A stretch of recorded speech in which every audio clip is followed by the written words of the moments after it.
Hello there, my very good friends. On today's wrestling news, we're going to talk about Vince McMahon trying to split the New Day up several times. Top WWE star could have been pulled from 2023's Hall of Fame class. We're going to talk about Saraya being fined after this week's episode of Dynamite. And Stu Grayson is once again all elite. I'm Adam Wilborn. And I'm very happy to see another great bald man thriving. And this is the news. Alright, we're going to kick things off with the madness of one Vince McMahon. You're going to have to narrow that one down, mate. Yeah, this is interesting. This is a story that came out through Fightful Select, and it's not necessarily a great surprise, but it's still pretty daft. Yeah. So Fightful reporting last night that Vince McMahon had tried to split the New Day up several times over the years. Now, of course, Vince is a guy who loves splitting tag teams and stables up no matter how popular they are or how well they're doing. He absolutely adores that stuff.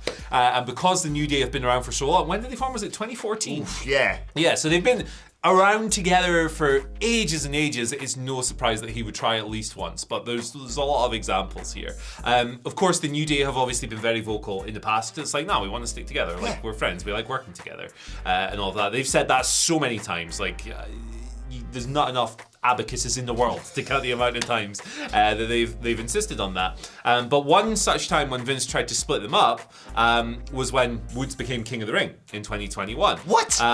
And do you want to know the reason that Vince suggested he should turn on Kofi? Is it because he had a banging entrance theme?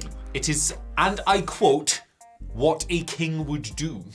Okay. What? Yeah. So, as well as this, Vince had a period where Big E was away for a while. He wasn't with Woods and Kofi, and he They did banned that weird them. draft thing, didn't they? Yeah, and he banned them from calling them New Day, and then he changed his mind again. But there's some other examples as well. He'd pitched trying to break the New Day up in the draft in recent years. Later, he changed his mind and became adamant that they needed to be reunited. So it was 2021, wasn't it, when he was on Raw and the Kofi and Woods were on SmackDown, but then they put them back together a couple of months later because they were like, what have we, why have we... It's good to have a singles run, obviously. Yeah, like they were still technically the New Day, they were just on different shows. And beyond this, McMahon had also suggested splitting the New Day up after Kofi Mania. Sorry. But the trio pushed back.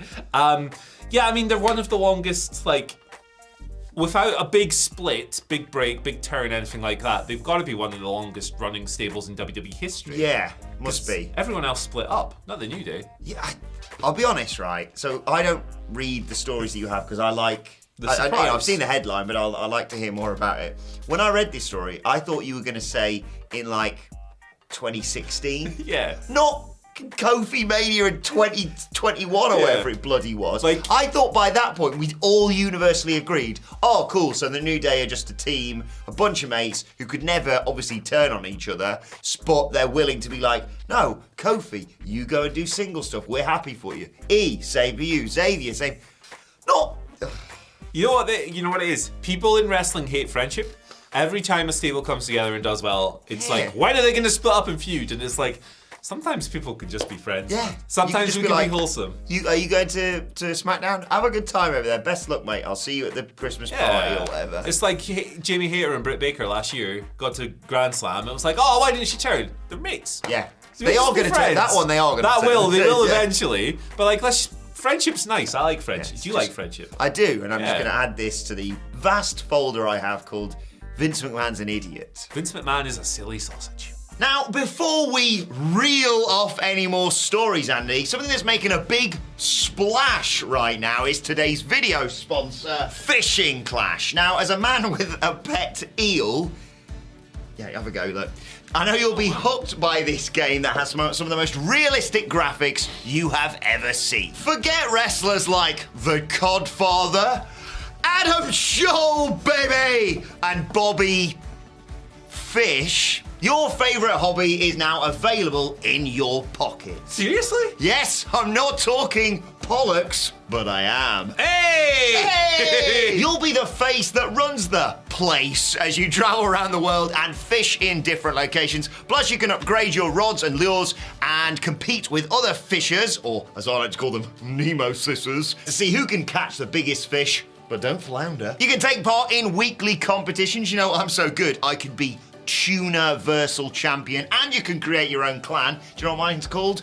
Legado del Phantasma. So, snap this offer up and download the game by using the link in the description box or scan the QR code you can see on the screen right now to take part in the St. Patrick's event. Use the special gift code WhatCulture to get a $20 value reward for free. With my gift code, you'll get a unique avatar, 1 mythical lure card, 50 luck power-ups, and 30 weight power-ups to help you catch bigger fish. That's gift code WhatCulture to get a $20 value reward for free. Why not try it for the halibut? And don't forget to shout out nice and loud, because we are hard of herring, in the comment section to let us know which fish you caught. But for now, we'll stop carping on and get back to the news.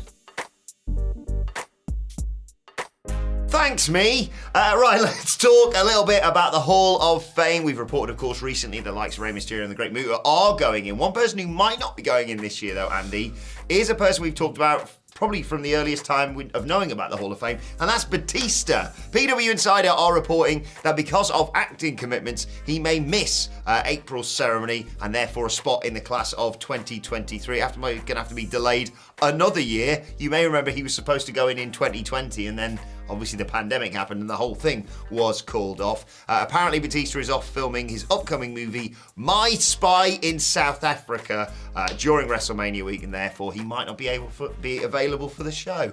That's a bummer. Yeah. It's not a disaster. It's Batista. You can put him in whenever you want, right? He'd be a good headliner, obviously. Absolutely. Like, I love Batista. He's just a big silly powerhouse, and I like big silly powerhouses. Also, he's a really fun actor as well. I loved his return to get Triple H's attention. Yeah, like, give me what I want. Give me what I want. And the match, like... Was long. It was long. It was interesting. But yeah, no, I love Batista. I would love to see him going straight away. This is the second time his induction has been kind of messed with, because it's obviously, cursed. Yeah, obviously a bad thing happened that affected the entire planet in 2020, which stopped him from going in. And then they did the inductions for 2020 and 2021, and he just wasn't in the class. Now he's filming a movie, and he probably can't get there.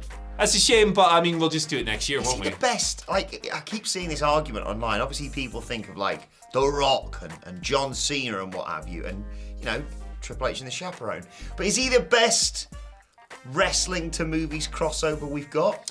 Ooh, that's interesting. That's interesting because, like, I love, like, The Rock's movies. They're so stupid, popcorn, fun. Like, the Jumanji is awesome. Yeah. And he's fun in Fast and Furious and all that. Like, I really enjoy The Rock's movies. He plays the same character in all of them. So, like, there is definitely a breaking point with them where you couldn't watch, like, 20 Rock movies in a row. But Batista's actually, like, he doesn't get the biggest parts. Yeah. But he's a good actor. He's in a James Bond movie. The Blade Runner film. He's only in it for 5 minutes. He's amazing. He's fun in Glass Onion as well. I forgot about that. Yeah. He's like playing, I do want to give a nod to John Cena, because from going from, like, to be honest, I never watched the likes of, like, 12 Rounds or the Marine 48 or whatever it was that he was in. But, like, Blockers, he's great in. Blockers and Bumblebee.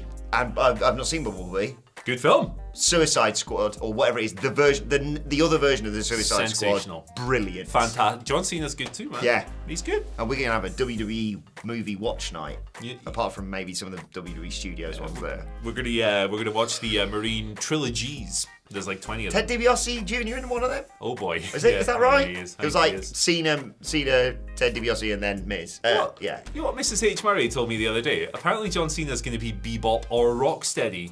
I heard it being Sheamus was linked with that on like the one they shot a few years back. Great. Him and Seth Rogen, apparently. Okay. Well, sure. Right.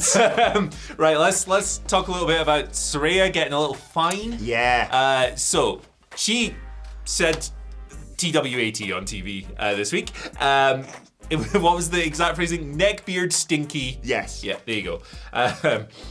She tweeted, "I indeed got fined for saying." The word on live TV. Fightful Select have come through with a report. Following up on this, noting that the tweet is legit, she was actually fined. The proceeds went to AEW Together, those projects, and there was a private apology as well. A mass email went out to talent saying that she'd been fined for using profanity and using a middle finger, which is something they don't like, apparently, without coaches being informed. Okay. So, I was going to say, there's a fair bit of effing and jeffing on that show. Yeah. The S-bombs coming out your eyeballs. True. When Jericho tried to get GFY over and John Moxley went, so about that. Yeah, just killed it straight away. That's what happens when you mess with the coolest man alive. AEW talent have been discouraged from flipping the audience off. What a sentence. Yeah, and body shaming the crowd as well, which I agree with totally. So I thought this was quite interesting, right? Because the word that Saraya used is a word that you would just use conversationally in the UK. Yeah. Like that word flies around. You see that word on daytime TV, man. But in America, I guess it's perceived a little bit differently. Yeah. So fair play. I can't imagine Saraya's upset or anything, you know? This is just strange. Yes. Obviously, don't body shame people. That's whack. But obviously. Yeah. So it was quite interesting to learn that word is like a different thing in the US, apparently. Yes. So, whilst we're not endorsing what they said, I think the Outcasts had a good week on Dynamite. Yeah. In terms of getting a good bit of I honest to God love Saraya. She's so chaotic. It's amazing. Like people go, the matches haven't been that. I don't care. No. I don't care, brother. They're weird and fun. Also, actually, I'm not going to get into it. There was an element of Ruby Soho's promo that myself and the Daddy Boys were confused on about who exactly were the female dogs that she was referencing, because at one point it seemed like she was talking about everyone else, and then it was talking like they were the female. Yeah. We'll not get into it. Yeah. Pray for the best. Yeah. If you want to hear that chat, WhatCulture, wherever you get your podcast from, go and check out our AEW Dynamite review, where we also, Andy, talk about Stu Grayson, who had a great showing on his return to AEW, back in Canada, of course. An understandable reaction for him. He's running wild in large parts of the matches. He was amazing. And then, although to be fair, didn't he get choked out at the end? Yeah. Possibly he's a make good on that one. Rusty. He's rusty. He is all elite again. Tony Khan broke the news on Twitter on Thursday that Stu Grayson has re-signed with the company. Khan tweeted, "Welcome back to AEW, Stu! After a great match last night on AEW Dynamite, in his return, he's more motivated than ever, and now it's official! Stu Grayson is all elite again!" I thought that would go over my ears and cover them. It does not even fit on my head, so I'm wearing a rock hat now. Greatest wrestler of all time. Yep. No, but you tweeted that they should have signed. They should sign him after watching Dynamite yesterday. And so they did. No doubt you agree. Yeah. Like they obviously saw. Tony Khan obviously saw my tweet and went, "Yes, Andy Page Murray," from the internet. Guy I don't know exists. The guy I've seen being referenced on WWE television. Yeah, well, Blood and Guts. They love your Blood and Guts tweet. Blood and Guts, maybe. Because they haven't got a brain in there. That's why. Actually, Tony Khan once liked the tweet I said where I tagged him saying, "Happy birthday, Tony! Thanks for all the biased money you sent us." There you go. So there you go. Confirmed. Yeah. Good for Stu. He was awesome on Dynamite. I don't think he obviously there are reasons that people go their separate ways. I thought it was a shame that him and AEW went their separate ways, because I think he's really good. And him and Uno is obviously a great tag team. And they've been together for since the dawn of time. Yeah. So and good for people like himself and Alan Angels for backing themselves as well. Totally agree. Yeah, Sidgwick pointed out this morning when we were speaking about this that Stuart said, "I'd rather I don't want to get paid to do nothing." Yeah. So you'd imagine maybe there's some kind of agreement in there that, hey, you'll be on TV quite regularly. Him and Uno is a great addition to the tag team, and he seems like a nice guy, and he's a great wrestler. Yeah. Happy for him. Glad he's back. He never should have gone, man. Right, let's move on to your, I was going to say Twitter questions, but they are community questions today. Wacky community questions. Wow. Still people not getting the fact it's Friday. We need wacky questions, and the person asking for those questions on our YouTube channel is... an alligator. Yeah, so we don't really want to discuss the WrestleMania main event on a Friday. Every other day of the week, of course, and the guys do the questions over the weekend. They almost got the cocaine eel. Right, first question today comes from Cletus Van Dam. We've already discussed this in the office. It's like the cocaine bear, but an eel. Yeah. They made a movie. Full disclosure, Cletus, we've discussed this in the office already. What is the worst fast food menu item you've ever had? Oh my gosh. Wow, okay. This is tough. Yeah. This is really tough because most, if we're talking mainstream, fast food you can get most places, right? Most things are pretty great. Yeah. And I could probably sit here and go, yes, I had this bad kebab in Birmingham or wherever. Impossible, I know. Yeah. Shout out Leon Edwards for this weekend. Go on. I'm kind of stumped, man. I'm kind of stumped on this. Yeah, this is a great question. Yeah, you may be able to guess, but me and Andy are fast food connoisseurs here. Love fast food. I've still not had that. Is it called the double down, where it's like, how about chicken instead of bread? Right. Let's circle back to that. Okay. But like you say, I think the thing that jumped into my head is, and I genuinely consider whether I wanted to marry my wife when she did this. I don't know anyone who goes to McDonald's and goes, looks like that delicious menu, and we haven't been paid by them to say this. We're just fans and obvious enjoyers. Who looks at that menu and goes, not a Big Mac, not a McChicken sandwich, none of them. Filet-O-Fish. What's wrong with you? Yeah, that's a bit daft. That's a bit daft. And it's weird little bun and it's square. It's been corrupted. It has been corrupted. You know what I think, man, about McDonald's in general? This is not my take. Shouts to the hardlore boys. This is them. Okay. This is them. Anyone who says they don't like McDonald's is full of it. Yes. They're full of it. Yes. Because McDonald's is custom engineered to tittle your taste buds. It's custom chemically designed in a lab by some psychopath. It's barely food. Mm-hmm. It's engineered to taste nice, to trigger a response within you. Say you don't like McDonald's, you're either lying or you've never tried it, or maybe the vegan options suck. I don't know. Yeah. I don't know. But so everything on the McDonald's menu by default is good, but I agree with you. Little tip for you before we move on. If you've never tried this, my housemate got me to do it when we were back living back in Birmingham randomly. Hamburger, McChicken nuggets, or whatever they're called. 3 chicken nuggets in the hamburger. Greatest thing you've ever tasted. I will say, shout out to Sparky for that one. I think my least favourite thing is the KFC double down or double or whatever. Yeah. I've had it once. It's just unwieldy. It's like the concept, right? Get rid of the bread and add more chicken. Phenomenal. Cannot fault it. In execution, it's tough to eat. Yeah. It's tough to eat. UK Popeyes chicken in the UK, terrible. Oh. Not a patch on the US version. Similarly, UK Taco Bell. I was about to say I never had a Taco Bell. US top tier. UK, we're struggling, brother. Okay. We're struggling. But what's your McDonald's order, man? Have we done this before? Yeah, I think so. This video is half an hour long. Yeah, McChicken sandwich meal, just basic bitch stuff. Or like I say, the 2 hamburgers, 20 nuggets in the hamburger.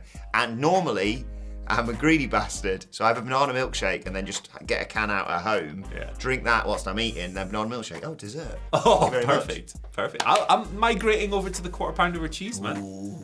I only had my first quarter pounder last year and I was like, what have I been missing out on? This is outrageous. It's good. Well, I think lunch is sorted in the WhatCulture office anyway. Laurie Smith says, hi Adam and Andy, will you be throwing Simon Miller a re-bar mitzvah with a flatty spin? I've seen alligators climb fences, but would love to see them throw Simon up in a chair. Okay. That was more of a visual than a question. I don't know if an alligator Laurie has like the dexterity to pull that off. That being said, there's a video doing the rounds recently of an alligator. You know, steel bar fences, right? I heard you and Hamlet talking about this. You can't get through these things. Like, you can't do this. An alligator forces its face through this fence and it just bends. And this alligator's like, and it gets about 3/4 of the way through. And some guy notices it's a bit stuck and goes, here you go, buddy. I'll just give you a hand. Different breed. I love Florida so much. Different breed of people, though. Like, it's the best place on earth. It's insane. It's crazy. Yes. But how do you just live beside alligators and think they're normal? I don't get it. It's. I'm scared. Yeah. I'm scared. T-Bar gives us our third question of the day, or T-Bar, I probably should say, because otherwise you get confused with the former. What's his name now? Donovan. Dominic Dijakovic. Dijak. Yeah. There you go. Happy Rusev Day, guys. Oh, yeah, happy Rusev Day. Yeah. We've got the Go Compare Man. Compare the Meerkat and the Michelin Man. But if the Flatty was a TV mascot, what would he be selling? Shouts, Go Compare. Part of the family. If the Flatty was a TV mascot, what would he be selling? Ooh, rolling pins. Yeah, I was thinking something along the lines of the, what was it called? George Foreman Grill. I'm so proud of it. I put a crocodile on it. It's like a giant crocodile-shaped George Foreman grill. Yeah, like a... Flattens all your food out. A waffle maker, but shaped like a flatty. That's good. That's good. It's like you pour a waffle and it comes out shaped like a flatty. You can make an omelette in it. Pizza base. Maybe not a pizza base. That'd be weird. Golf course. These sell golf holidays. Yes. Every single day, I see a new not every day. I see a news story. Gigantic alligator, and it's like a dinosaur that someone has photoshopped. I'm convinced these things aren't real. And it's like play around it. Yeah. And this thing's like walking along, and people are like standing a meter away from it, going, "Wow, look at this!" You guys are nuts, man. Like, imagine living with that lack of fear. Oh, so you get a flatty for the office? No. Speaking of flatties, lots of flatty-based questions today. Stefan Weigel or Weigel? I'm going to go Weigel. Stefan writes, if the flatty had a band, what instrument would he play? And what kind of music would he make? P.S. Flatty rules. Oh, wow. Thank you. He does rule. I think the flatty's into beatdown hardcore, man. Okay. He loves swinging his tail around and knocking people out. Ooh, what's the name? Is it called like a... I think I'm getting confused with the smell that comes off of people. Is it like a theremin? Rather than pheromones. You know the thing that you go, woo. Oh yeah, the woo. That's what I want that. St. Vincent. He's playing it with his tail. Yeah, that's a great shout. Because he can't really, like, you think about it, you can't put him behind the kit. He can't shred, he's an alligator. Yeah. Maybe he could play the bass, like, really dumbly, just like, boom, boom, boom. But yeah. Or do the fieldy thing. I think it's called a theremin. Apologies of musicians if I've got that wrong. Therapy, question mark. Screen major. That's gotta be Kane. Gives us our final question of the day. You have to put these in order from the worst to the worst. Wow, okay. Having to travel to work with the flipping fiend. Okay. Having to take one Walter slap a day. Okay. Having Simon up and down your day but be really negative. Okay. Or having to listen to Wilborn sound bites for at least an hour. Oh, so wow. Worst to the absolute worst. Worst to absolute worst. Okay, so this is one for Adam Nicholas, our lovely editor today. Actually, if you want to go to work with a fiend, there are options available for that in some places. Chat with Adam Nicholas. Yeah. Where are we at? And Michael Hamflet, if you're watching. Okay. I think Simon up and down your day would be the best thing because he's so positive that even if he was trying to be negative, he can make you feel good about yourself. That's the thing, your definition of really negative, it's relative. So Simon would still be like, hey man, how's it going? Like, you know, like him having he'd say like, oh, Andy, spilt his coffee today. But that's okay. Yeah. And you'd be like, oh. Yeah, I got a bit wet, but it was okay in the end. Like that's fine. The best of a bad bunch. That's the best of the worst. So you got trying to work with the fiend, taking a Walter slap a day, or sound bites from me. Sound bites is next because this is reality. It's just his life. It's life. It's just his life. It's 5 days of everyone here's week. Yeah, it's like one of those things. You know when people say like, oh, you know, after when you finish your life, you'll have worked like a third of it or whatever. Yeah. And you've sat in this room with me, brother. I've already worked a third of my life. Let me tell you. Where are we at? Walter slap and trying to work with the fiend. Okay. Oh wow, like the Walter slap would really suck, but if you took it in different places, maybe it would be better. Yeah. Yeah, I'm gonna say that, and then traveling to work with a fiend would be awful. He doesn't strike me as a very punctual person. The flipping fiend. He just lick you and stuff, like then dribble his goo. Sorry, man. Can I have a coffee before we do any of this, please? Brother, leave me alone. Leave me alone, the fiend. Right, let's move on to today's and finally, and just a lovely image to celebrate 316 Day yesterday. Bailey celebrating it with the man himself, Stone Cold Steve Austin. Hey! Just a lovely thing to brighten your Friday with that. Hey, that's nice. Happy belated 316 Day. I forgot to do that yesterday, so close enough, isn't it? Yeah. Right, so let us know your thoughts on that and all today's news stories in the comments section below. Don't forget to like, share, and subscribe. And subscribe to What Culture Wrestling, wherever you get your podcasts from, for daily wrestling podcasts. Myself and the Dudley Boys sitting down to preview SmackDown, AEW Rampage, and of course, you can have Wrestle Culture with a hashtag Bloody Good quiz coming your way later on today. Thoughts, Twitter questions for the guys over the weekend, all that good stuff at What Culture WWE. Well, actually, you can follow both of us. You can follow Andy Murray at Andy H. Murray. The H stands for Hoop38, Hoop in Boots. Ooh, follow me on Twitter at Adam Wilborn. Follow us all at What Culture WWE. And once again, thanks again to today's official sponsor, Fishing Clash. Don't forget, link in the description and use the gift code WhatCulture for a $20 value reward for free. My thanks to Andy Murray. Thank you for joining us. We'll see you soon.